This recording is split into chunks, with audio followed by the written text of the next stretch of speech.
Hello, this is Sarah V, and today I am going to be making a dress for hashtag Shirtwaist September 2025. And I am going to be using a pattern that I used around the beginning of my channel. I haven't made it for a couple years, but it was super cute. And then I was going to make it in the spring, I think the same year. And I never got around to making it. And of course, I'm going to be making it out of plaid again.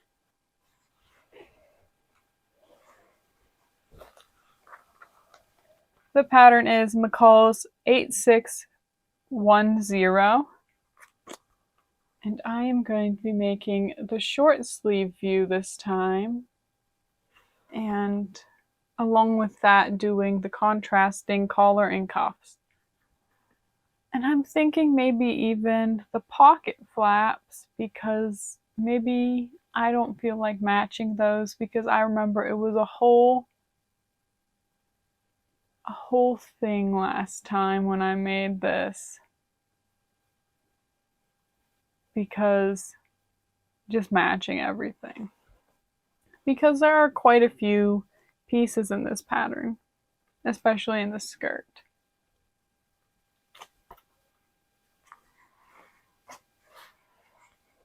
The fabric I'm using is this plaid. It is a homespun cotton plaid that I got at Zink's in Lancaster, I think 2 years ago now. And I think the primary colors, it doesn't really have blue, but it has like reds and yellows and I like an olive. I think, sorry about that. And I think that will be perfect for the summer going into the fall. Because this fabric could be quite autumnal anyway. But I think this will be super cute, especially because I can also wear this with this little black scarf I have that I wore with the dress I made a couple years ago. And I would also like to make more scarves, but that is not a today project. But yeah, I think it will be super cute.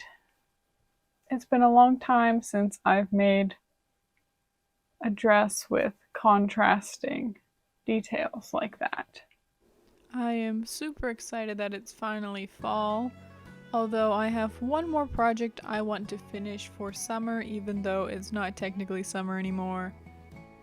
And it's just for the fact that I got behind. But I would still like to make it because I have wanted to make that dress since I was 17. Not particularly with that fabric, but that pattern. So that would be nice to do. And that was the pattern and fabric that I had up in a pole. It was a simplicity pattern with a white fabric. So that will be really pretty, I think. But if you didn't notice, which you probably did, this is not the fabric that was in the thumbnail. So you'll hear more about that real soon, I think.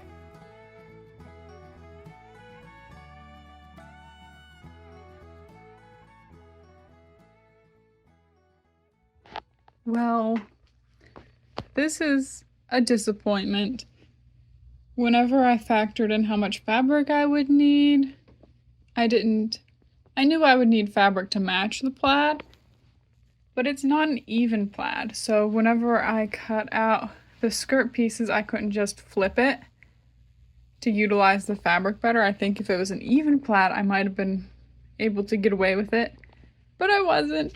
And I still have to cut out, it would be the front, back, and the sleeve. And I could cut the front out and a sleeve over on this piece, but I don't have enough. So I am going to cut out this still, and maybe I'll just make my pocket flaps match and make this a skirt, because I can do that. It would save it. It just wouldn't be a shirtwaist dress. So that's a disappointment.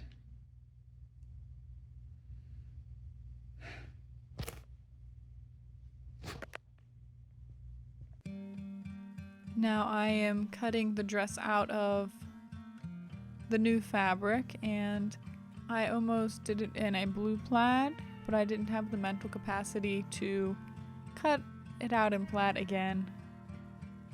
Although I think I still have a couple more pieces to cut out to make it a skirt, but I think I should have enough to make a vest to go with it, even if the vest is only plaid in the front and a different color in the back.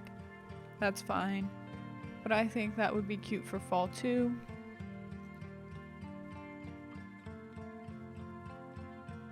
And I picked this fabric when I bought it because it had sunflowers on it and it wasn't as bright. It has been a while and a half since I've made this, and there are just 2 darts in the back and 2 in the front, and then instead of having bust darts, it has like a top stitched pleat or a tuck up at the shoulder. So that's kind of interesting.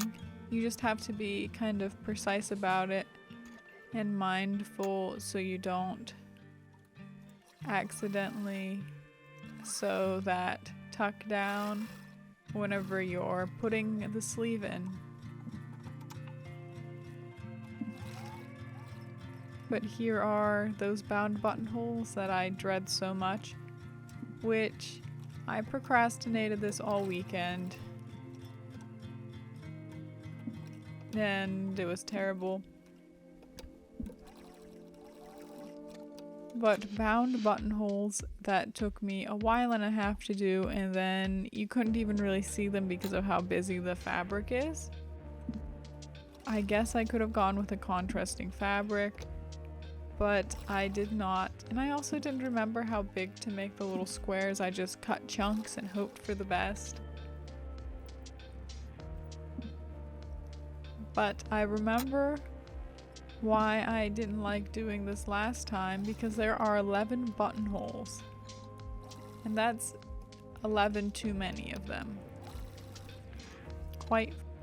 I would say this part is even worse than doing the outlines for the buttons, just for the fact that you have to use a small stitch length, and my machine wasn't always super happy about that. And I did get some thread tangles on the back, but it is fine. It's only for me. It's just annoying to do because I don't believe there's a way to do it all in one chunk. You have to do 4 separate lines of stitching to get the whole way around the buttonhole. And now I am sewing up my shoulder seams so that I can put my collar in. And I am pretty proud of how my collar turned out. I do a lot of lazy collars, but this one I was not lazy with.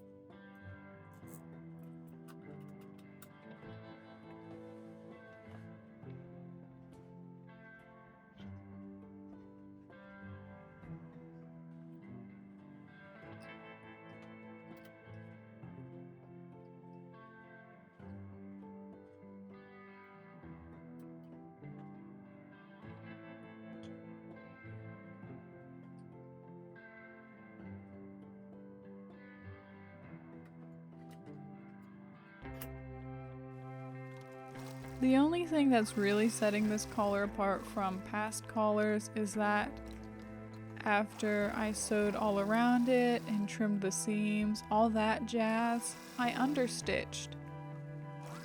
So that bottom layer shouldn't poke out after it's been washed or anything like that. Sorry about that zoom. Sometimes I get unsure of my settings and forget which way zooms in and which way zooms out. So my apologies. But anyway, yeah, I did that understitching.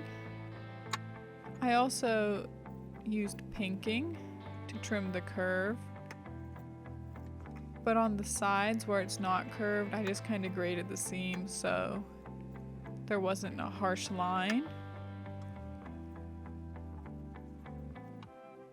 But my collar turned out fabulous, and that's a collar problem that I tend to have where the bottom of the collar sticks out. And understitching just helps with so much. I used to ignore understitching so much in the beginning of my sewing journey, I suppose. But as you can see, I made this cute little ironing board. It is from a table leaf from my basement, and I 0 out of 10 do not recommend, because that table leaf was probably from the 50s or 60s, and the varnish with the steam from the iron was like rehydrating, reactivating, I suppose. And I could smell it, and it smelled kind of frightful. So I took it apart, because that's kind of not healthy to breathe in, and bought a piece of plywood from the Home Depot, which is formaldehyde-free plywood, which the funny thing is the formaldehyde-free plywood has a soy-based adhesive, which is kind of interesting. But anyway, I just have my collar sandwiched in between my facing and my bodice layer.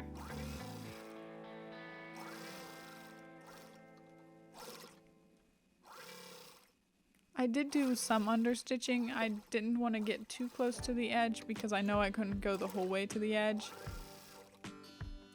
So I think I started from the shoulder seam and just did the back of it. But these cuffs I did terribly, terribly wrong.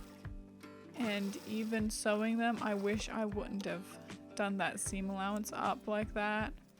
And then I pressed it up like that also, which wasn't great, because I ended up having to unpick those edges and sew it back in flat. I particularly don't enjoy unpicking things, which is why I dislike doing alterations, but for this I kind of had to. I don't think I've ever met someone who particularly was like, oh yeah, I enjoy unpicking things. Because usually when you have to unpick things it's because you've done something wrong. And I don't think anyone really enjoys having to do something wrong and fix the mistake.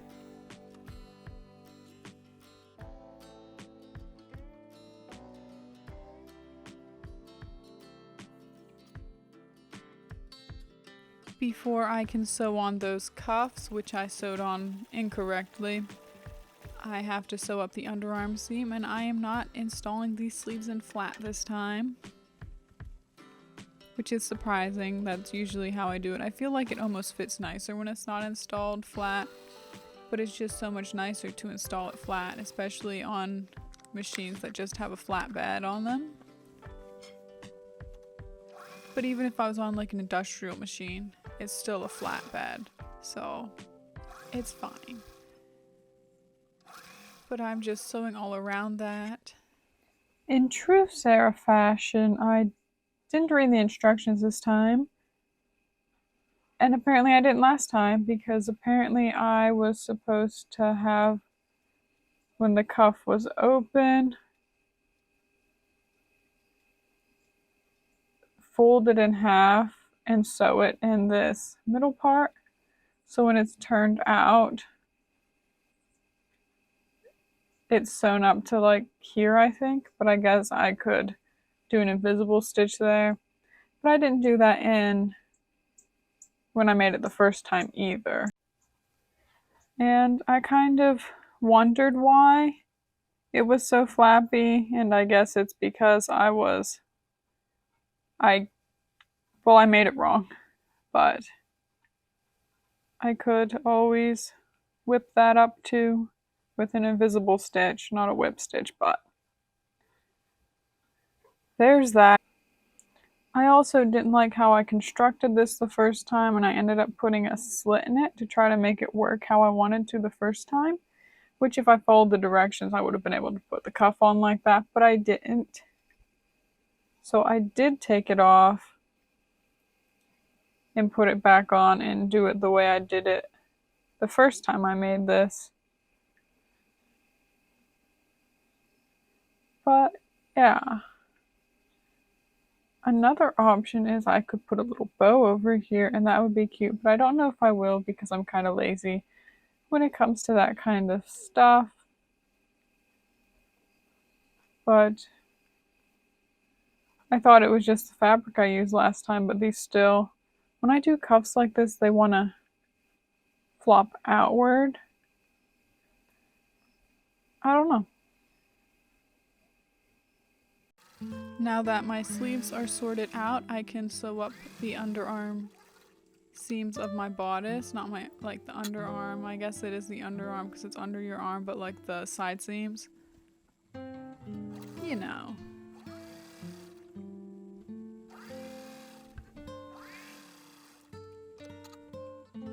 Another thing is I lost my Taylor sausage for at least, I don't know, I was looking for it like 30 minutes this day, I think. It ended up being in a bin of scraps. So that was great. Not where I remember putting it, but whenever I organized my shelf, I was like, I can't find it, it'll probably turn up. And then it didn't turn up. And then I tore apart the room looking for it. But anyway, I'm just throwing that sleeve in. And I do a second row of stitching right beside the first row of stitching to reinforce things, because I would like to feel safe and secure in my sleeves, even though I've never hulked out of sleeves. So this fits pretty good, which I kind of knew it would because I can still fit in the other one. But I think I should probably do an invisible stitch to sew some of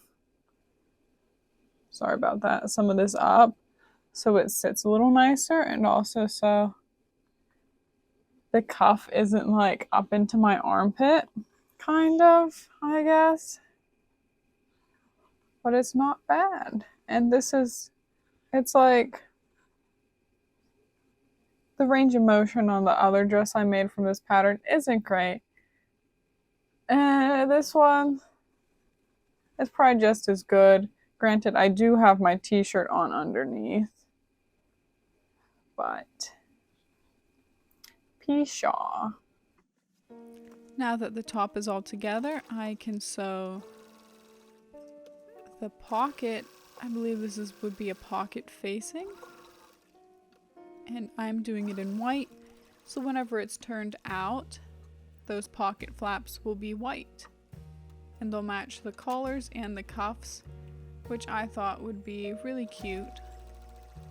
Which makes it different from the plaid version on the envelope, because that one has matching plaid cuffs but contrasting collar and cuffs.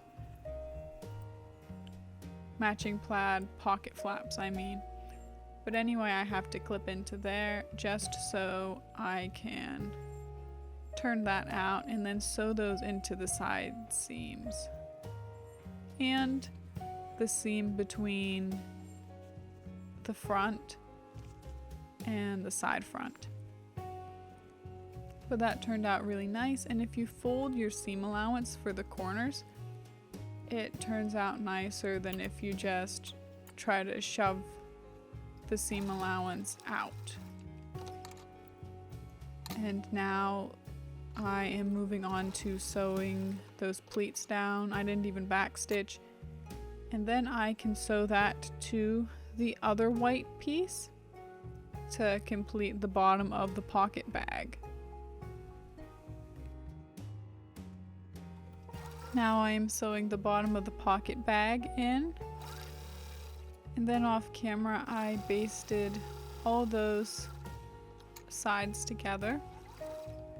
So then whenever I sewed up this seam, I wouldn't have to worry about anything moving out of place. And I'm just checking to make sure I didn't run over that pocket flap. But I believe this seam is the front and the side front.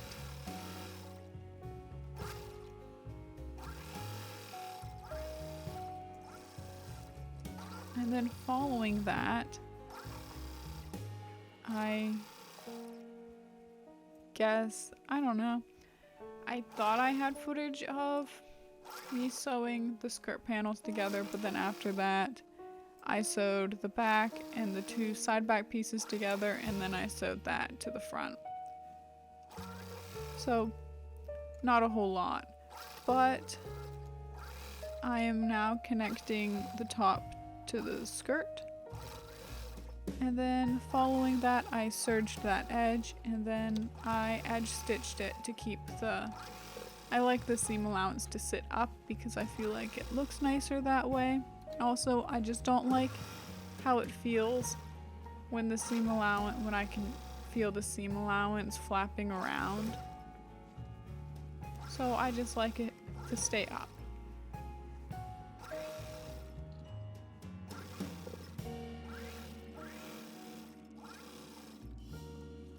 I like to do hems by hand, but whenever it comes to the front facing, if you sew this part in by machine and turn it in, it gets less bulky there at the placket, which is nice. Which I used to ignore doing that in the past, but now I won't ignore it because it finishes so much nicer.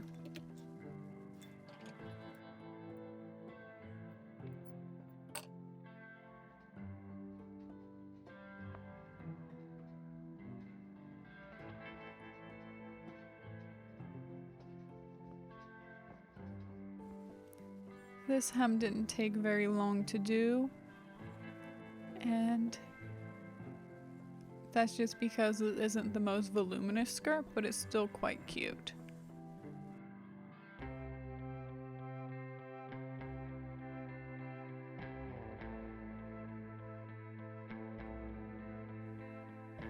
I think quite possibly I hate finishing the buttonholes more than actually making the buttonholes. Also, for whatever reason, the top ones ended up a little small. It is mostly my fault. I haven't done these for a while. These bottom ones are a bit of a nicer size. It's about 1/8 of an inch difference, so not a whole lot. And I did test to see if the buttons would fit in the holes, and they should. So there's that. I need to go eat. The microwave keeps barking at me. But yeah, I'm super excited to sew down the facing for 11 buttonholes. Wish me luck. Welcome to my pretend porch. I recently got this wicker furniture for my breezeway on the Facebook Marketplace, and I've been sitting out here a lot more because of that. I didn't have any furniture out here. I had some kind of like camp chairs, all that jazz. But the tea I am drinking is called Persephone's Blend, and I got it from a local tea shop, and I don't quite remember what it's supposed to taste like, but it tastes pretty good. I don't think it'll become a favorite, but it was pretty good. I thought the name was pretty for this time of year. And I am out here, and I am going to be sewing the facings to the buttonholes. And I sewed 10 of the 11 while I was out here, and then it got too dark, and then I went inside and sewed that last buttonhole and put the buttons on. And then I also threw together a belt.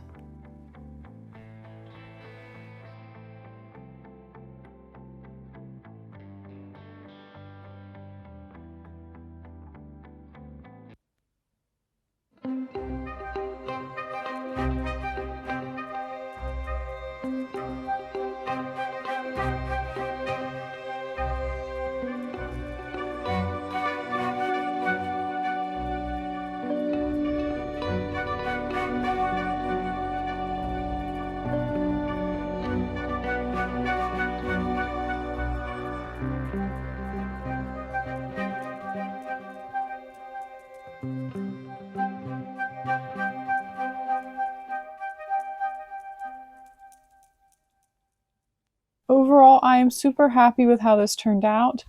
Unfortunately, I was not able to make it with the plaid because there just wasn't enough at the end of cutting the skirt, but it's fine.